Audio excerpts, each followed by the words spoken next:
In this unit, we're going to talk about human resources issues. We're going to talk about how concerns with hiring, with firing, with termination. We'll talk about that towards the end in the third presentation. In the first presentation, we'll talk about positions and staffing for positions. So, sort of the first part of the life cycle of human resources, getting people into the door to work for us and to do things for us. So, we'll talk about positions, not only hiring and positions within IT security, but we'll talk about some concerns with human resources during the hiring process, even for those people that are not in IT security that we want to be concerned with. We'll also talk about personnel issues, and we'll talk about professional development. So in the second presentation, I'll go over professional development, some issues there, certifications, and things of that nature. So let's go ahead and get started. So first, an introduction. When implementing information security, there are a lot of HR issues that we have to address. So IT security deals with a lot of legal and ethical issues. And in this unit, we talk about some of the legal issues and some of the issues to protect ourselves, not only when we're hiring people in IT security, but also as far as hiring people in other divisions and departments within a company that may affect IT security. So we'll talk about different positions. We'll talk about staffing those positions within IT security. We'll talk about IT security's impact on the function of IT overall, and integrating solid information security concepts into personnel management practices overall.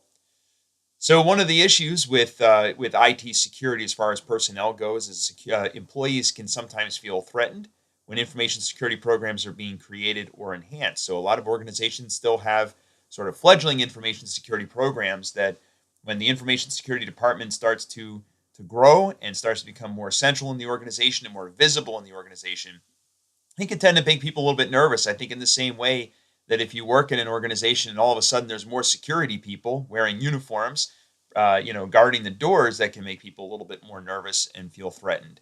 So it's similar in a similar vein to that. So, people are worried they're being watched, that they have to be careful what they're doing on their computers. And to some extent, maybe that's a good thing, but it's also something that we have to manage. So we have to be aware of that. So as far as IT security, so IT security sometimes is part of the IT department, and actually traditionally has almost always been a part of the IT department. However, in recent years, a lot of this functionality, a lot of the IT security has moved out of the IT department. So in some organizations, IT security is beginning to move into its own division. So we'll talk about that a little bit. So you have insurance and risk management, which also can be a part of IT security. We'll talk about that as well. And then the legal department has some effect on IT security. So information systems should balance duty to monitor compliance with needs for education, training, and awareness. And one of the things that we talk about with IT security, we've talked about this before, is the balancing act that we constantly play between availability and security. And that's certainly something that we talk about with personnel management and with IT security personnel and placement of personnel. So first, getting IT security people. So one of the things about IT security right now, as I'm recording this, is it's definitely an emerging field as far as, there's a lot more positions being hired in IT security. Some of you guys are probably, girls are probably taking this class because you're aware of this need for IT security. So there's a heavy demand. So we have a very low supply and a very high demand, which is not only driving up salaries in the IT security positions, but also making it difficult to find talent in IT security. So it is difficult to find good people, good professionals in IT security right now. That's probably going to change in the next 5 to 6 years, but for right now, there is a bit of a crunch in the market. So again, very high demand at the moment. If you go on the Bureau of Labor Statistics website and look up salary ranges for people in any part of IT, not just in IT security, you will see that it's been very much in demand. So IT professionals in general are in demand, but IT security especially so. It's one of those areas of information technology that's been growing. There are other areas in information technology that are also growing quite rapidly. For example, data science is a big area right now, and that's been growing exponentially. So we're competing with a lot of talent in this industry. So it's we're competing for not a lot of talent, but we're competing for a limited pool of talent, I should say, in this industry. So, sourcing IT security personnel, entry into the information profession, it could be through one of two career paths traditionally. So, traditionally, IT security either came from law enforcement and military, so people with law enforcement and military background who were exposed to cybersecurity in those areas, or from people coming into the industry through information technology. So they'll come into the information technology, and of course now we're finding more and more people coming into information security through the traditional college route. Um, it's been rare up until recently for IT security people to be hired directly out of college. Typically, it was somebody who worked in information technology that diversified their skill sets and was able to move into the IT security realm, or it was people with military or security or law enforcement and cybersecurity background that kind of shifted into IT, into the corporate IT security world. But now we're seeing more and more students coming out of, taking more of these courses and these programs in college. And of course, we have a program here at Drexel that addresses this concern and gives students an opportunity to study IT security. So again, it's a growing field, and it's definitely a great field to go into for sure. So lots of different ways to get into it, and I think the way that you're going into this, if you're looking at this presentation, you're most likely going to be a college graduate with an information security background. And of course, you'll be competing with people who have information technology background, military, law enforcement, and so forth.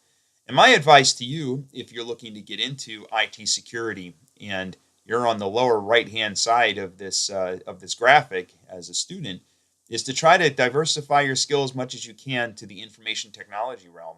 So make sure you learn about databases, you learn about web development, and you learn about application development and so forth and so on, because those skill sets are going to be very important to understanding how to secure systems. So as far as qualifications and requirements, as far as hiring, I should say, um, it's a good idea for management to learn about and understand the skills and qualifications for IT security positions. Upper management should learn about the budgetary needs of information security function and how much it's going to cost to hire these people. The IT and general management should grant appropriate levels of influence and prestige to information security. And this has been a problem in the past. We've hired people, and IT security people have come into the IT security area and not been given the authority to manage IT security properly. So they've kind of been relegated to sort of a closet in the back room. And really, IT security in the last 5 years has really come out of that closet in the back room. They've really kind of come out in front into many organizations. So certainly made a lot of headway in IT security in that area. And of course, it helps that business managers are starting to see all these threats and understand the importance of protecting infrastructure. All right. So organizations typically look for technically qualified information security generalists, so somebody knows a little bit about everything. We look for candidates who understand how an organization operates. Information security is usually a management problem, not a technical problem. So in many cases, we approach it as a management problem, and we'll talk more about business first later. Importance of strong communication and writing skills. So, and this is important in almost any job, to have good, strong communication and writing skills. And the role of policy in guiding security efforts. So IT security, a big part of IT security is policies, procedures, awareness, training, governance, and things like that, which we're going to talk about in a little bit more detail later on. So we'll talk about how governance and policy and all that might work. And you can take whole courses on security policy and governance. In fact, we have a course here that you can take concerning those subjects. Must mainstream IT technologies, the terminology of IT and information security. They should understand that. They should understand the threats that face a particular organization and how they can become attacks in order to know how to protect, in which we've talked about some of that stuff already. How to protect an organization's assets from information security attacks, how business solutions can be applied to solve specific information security problems, and so forth. So just some basic skills of things that we're looking for people to understand as they enter IT security fields. So the various positions, it's generally a good idea to have standard job descriptions when you're trying to put together a department, or anytime you're trying to build your human resources. So an HR department would always tell you it's a good idea to have accurate job descriptions and detailed job descriptions. It helps them find people that are properly qualified. It helps people that are applying for the job to know that it's the job that they want to do, and that they have the qualifications and skills to complete that job. Some jobs, if you go out and look online, are very vague and ambiguous. You don't really know what this person's going to be doing. So it's better to have as detailed as possible. You want to talk about what the required or expected experience is, the background, what kinds of technologies they're going to need to understand.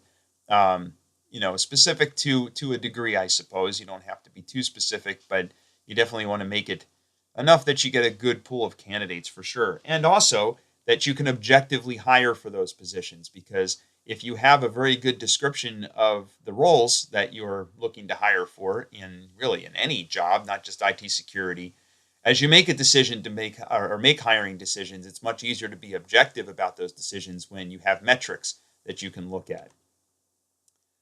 So there is your book talks about a resource you can look at, Information Security Roles and Responsibilities Made Easy, which talks about the different roles in IT security. This is from your textbook. This is an organizational chart for a typical IT security department. We'll talk about some of these different jobs. We'll start at the top. We'll talk about the Chief Security Officer. And off to the side there, you've got an Information Security Consultant, which may work with a Chief Security Officer.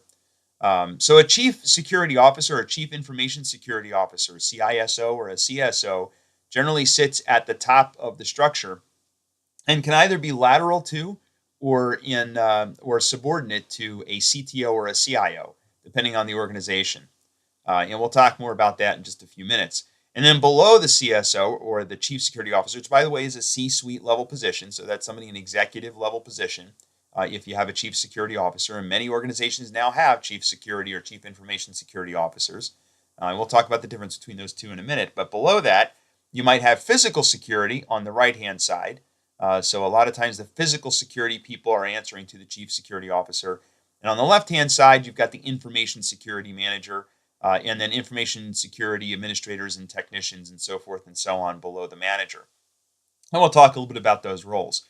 The important thing here is you've got kind of two sides. The left side is our technical roles, and the right side is our physical security roles, which might be things like security guards and so forth and so on. So we're more talking in this course about things on the left side. Obviously, those of you who are taking a course like this and a program like this are probably more focused on careers in the information security administration, technician, engineer, and those types of roles that are on the left. So a CISO, or the Chief Information Security Officer, is the top level information security executive within an organization. And in some cases, they report to the Chief Information Security Officer, but not in all cases. I think right now about 3% of CISOs or CSOs report to the Chief Information Officer or Chief Technology Officer. So if you think about it, why is that? I guess in some sense it sounds like it makes sense to answer to the CIO. The CIO is in charge of the overall technology landscape of the company, whether it's a CTO or a CIO. They're a little bit different, but the same concept. They're responsible for the technology within either the infrastructure, the technology, or both within the organization. And we're protecting the infrastructure and the technology. So it makes sense that a CISO or a CSO would be subordinate to the CIO. However, one of the roles of a CISO is to audit information technology and to kind of make sure that we're securing all of that data. And one of the challenges is that a CISO or a CSO, sometimes their goals are a little bit different than a CIO or a CTO. A CIO or a CTO is most interested in efficiency and in reducing costs with information technology and availability of information technology. And we care about availability as well. We've talked about that in this course before. But a CISO is mostly concerned with security, and security and availability are sort of inversely proportional. So there's some concerns with that. So if you have the CISO subordinate to the CIO, there may be conflicting interests there. So it does make sense to have the CISO or the CSO, and sometimes you have both. We'll talk about that here in a second, but sometimes it does make sense to have that as a separate position that is lateral to the CIO or the CTO. But in most organizations right now, probably 90% of organizations, the CSO and CISO are subordinate to the CIO. Now, as far as a CISO versus a CSO, so a Chief Information Security Officer is primarily responsible for information systems and securing information systems, where in some cases the Chief Security Officer is more concerned with physical security, and in some cases the Chief Security Officer is also the CISO. So sometimes a CSO is also responsible for information security, and both the managers in the information security department and physical security people answer to the CSO. But sometimes you have a CSO and a CISO, and the CISO sits on the information technology side of the house, where the CSO maybe is lateral to a different direction. So it could go either way. It really depends on the organization. If you have an organization that has um, very heavy physical security needs, then it may be a separate position. Take, for example, a bank. Banks are very concerned about physical security. So that might be a role unto itself that has a completely different skill set than what you might find in a CISO. But the other side to that coin is physical security in the bank has really moved in an electronic direction. So technology is a big part of that. So it's certainly possible that the CSO is responsible for both because it involves technology. So it could go multiple ways, but it's important to understand the difference between those. So the CISO or the CSO is going to draft and approve information security policies. They're going to work with the CIO on strategic plans and how they're going to support the goals of the organization. Develops information security budgets. So being able to do budgets is important. If you're a business major, this is definitely something that would probably interest you, is this whole business side of information security, of budgeting and policies and procedures and so forth and so on. They set the priorities for purchase and implementation of information security projects and technology. They're looking at return on investment and net present value and things like that, all the things you learn about in a business class. In fact, many chief information security officers and CSOs are MBAs. That's certainly one path into that realm.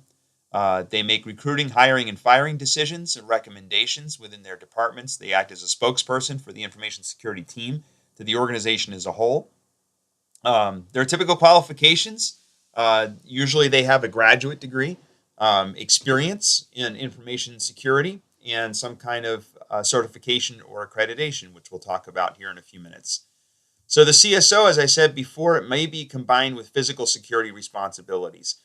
So it could be both, which we already talked about. And then we have security personnel manager. So the security manager is accountable for the day-to-day operations of the information security program. They usually have a team of people, of technicians, typically technicians and security engineers and things like that. So the people that are doing the day-to-day work. One thing it's important is when we talk about a manager, some people have manager in their title, but usually when we talk about managers, these are people that they have subordinate employees, so people work for them. They're responsible for budgets, hiring, firing, for disciplinary things, for setting policies and procedures, reviews of their employees, and so forth and so on. So we usually reserve this title for somebody who has those types of responsibilities. But then a technician or a security engineer, these are the people on the ground that are being tasked to actually configure security devices and software. And mainly their job is to be guided by the security policies and guidelines, and use the technology to enforce and support those guidelines and policies. So the kind of review of the CSO or the CISO sits at the top of the organization, and their job is to sort of guide the organization's policies and procedures, to set those policies and procedures. Their job, of course, is not to sit down in front of a router or firewall and codify those procedures into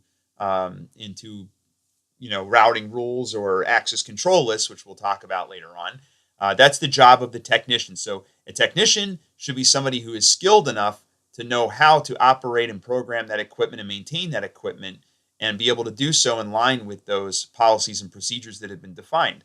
But our job at the technician level isn't always to make those decisions. We're relying on those decisions being made at those other levels we talked about. So that's kind of the difference there. And again, it could be varying qualifications. We're going to talk about certifications and things here soon, but certainly things like The firewall certifications from the vendors like Cisco, like CCNA, CCNP, and things like that for sure are certainly useful.